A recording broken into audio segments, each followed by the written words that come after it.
I'm going to show you a couple of symbols here, and this is going to sort of help clarify why I'm doing these tapes and putting on these little seminars on the web and stuff. There's one symbol that we're all used to seeing, and we've seen it all of our lives. We don't really think too much of it, and these actually represent duality and non-duality consciousness. We as a human race are getting ready to evolve, and we're taking a very big step in our evolution, and this evolution has to do with our consciousness. And these two symbols I'm getting ready to show you have a lot to do with this. The one symbol is this one right here. It's the one we all know is the yin and yang symbol. This represents duality consciousness. This is where we have been for many millennia, and it has a lot more to do with our consciousness than it does what we think it does, like dark and light, war and peace, love and hate. The new symbol that we're getting ready to work with and start to deal with, and this is the one that represents the change that's going to happen in our consciousness, and that would be this symbol.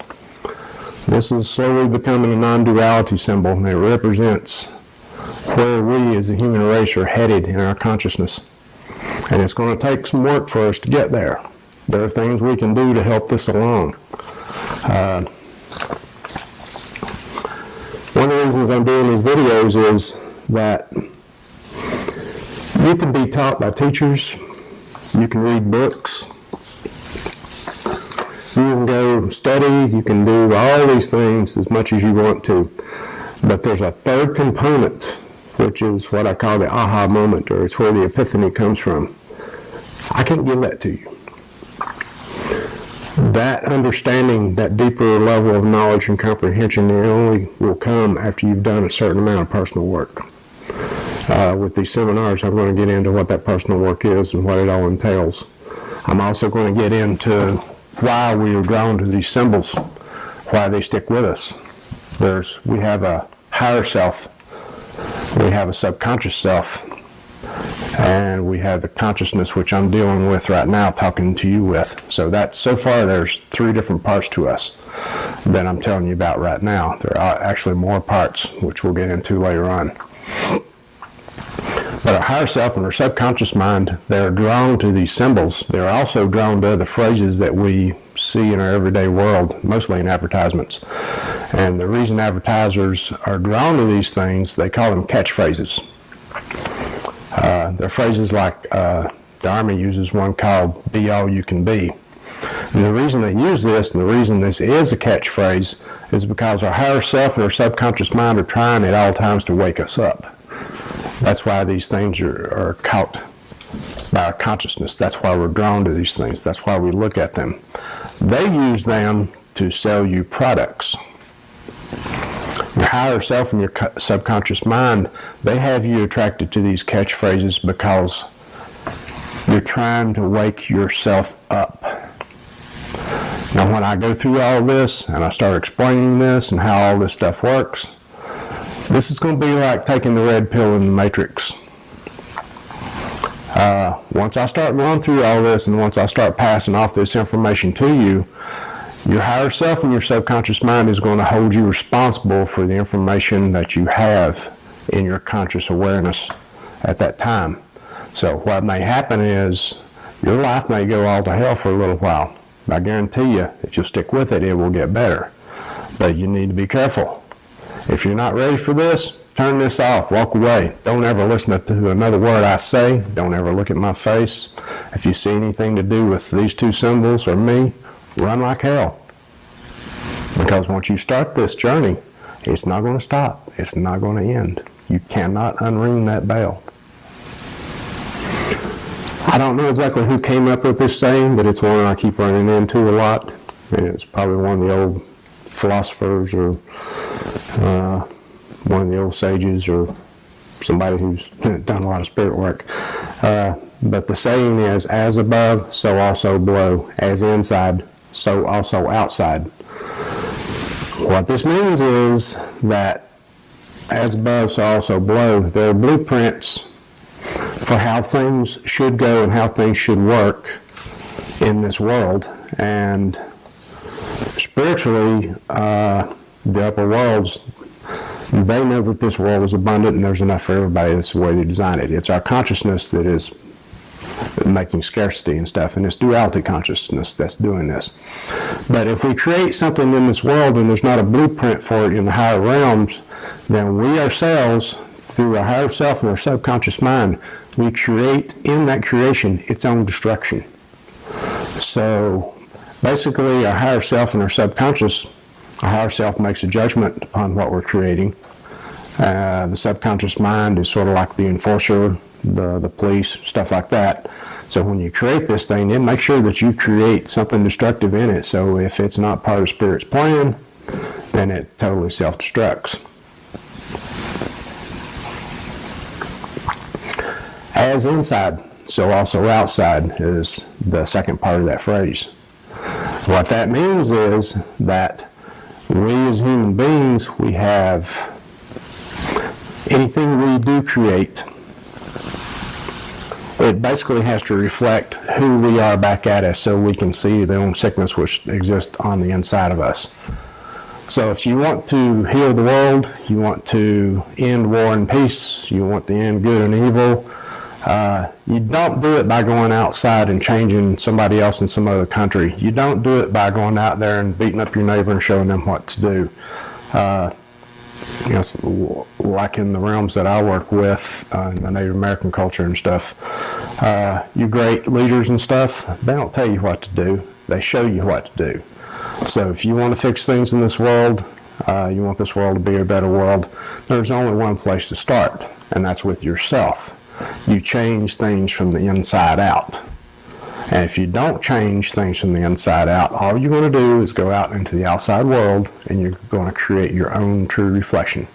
Not what you think you are, not what you wish you were, but what you truly are. Even that part of yourself which you're afraid to look at, you'll create it. When you're in the world of duality consciousness, there are certain rules that you have to follow, certain things that you have to create. In the world of duality consciousness, there must be war and peace. There must be good and evil. There must be right and wrong. You see the world in polar opposites, and if you don't see these opposites, you create it. If you don't have anybody to oppose, you go out and create some form of opposition so you can see your own true reflection. In the world of duality, if I have a whole lot, then somebody else somewhere else in this world must have very little. If I'm going to have health, somebody else in this world must live and be sickly. At all times, we must see our own true reality of who we are on the inside, not who we think we are on the outside. And the kitty cat must play. I guess another really important part or something to understand is how do we get into duality consciousness? Because we weren't born that way. Duality consciousness is something that was sort of forced upon us as we grew up. When you're born as a child, you're born whole. The only problem is you're not mature yet. Your brain, your body, it hasn't fully developed. Your conscious awareness hasn't completely come down here into this body, and your body can only house a certain part of who you are. The totality of who you are, it isn't here. It's somewhere else. If we were to bring our whole soul down here and put it in this body, it'd simply just burn up. We are far, far more than we have ever dreamed. But we have knowledge inside of us which we connect to, which is spiritual knowledge. We also have knowledge which is programmed into us by our ancestors. Some of the Aboriginals call it blood memory. Scientists would call it DNA memory. And inside of all this knowledge are certain rules and regulations of how things should work. We're pre-programmed with this knowledge. We're just not conscious of it, but it's in us. And there's a part of us that knows when we break these rules. So we're in a world of have and have-nots, and we're learning from the adults who are already in duality consciousness. We see our adults and our teachers and our governments and our churches and everybody breaking all these rules and regulations that we know are spiritual laws in our hearts. This causes inner conflict in the children. And it's this inner conflict that they cannot settle. So you'll notice that a lot of children, they'll start having nightmares probably by the time they're 8 years old up until they're in their teens. And when they quit having these nightmares, and these nightmares are them trying to settle the inner conflict, they can't settle it. So instead of settling something they can't settle, what they have to do is they have to accept it. And to accept who they are, they have to split themselves in half. And so that's when part of them goes to sleep. That's when we enter this world of duality consciousness. So we can't live with who we are, so we have to sort of shut down.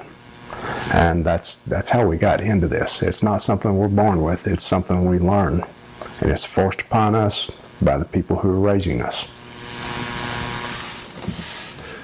I have a better way for you to understand the effects of duality consciousness. All of us, as we're growing up, we've heard stories of young children who have imaginary play friends or playmates that they play with. And then sometime later on, the adults, they're looking through a photo album and the kid says, "Here, that's my friend right there."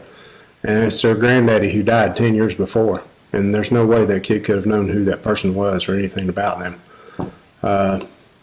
Maybe you wake up one morning and you're getting ready to go on a trip somewhere and your child throws a fit. And they just woke up and they're really upset and they throw such a fit that you can't leave on time. And you find out later that if you had left on time, there was a big accident and you would have been in the middle of it. Well, duality consciousness, as children, we're born whole. And look at us like a two-way radio. We always send out signals into the universe, no matter what. But when we enter duality consciousness, it's like somebody took our two-way radio and broke it in half. We don't receive signals all that well. So as the child grows up, they're not yet mature, so they really aren't as connected as they could be as a child. If they hadn't entered duality consciousness and nobody had messed with them and they had matured all the way, that's where you get into these people who are some really extraordinarily talented psychics.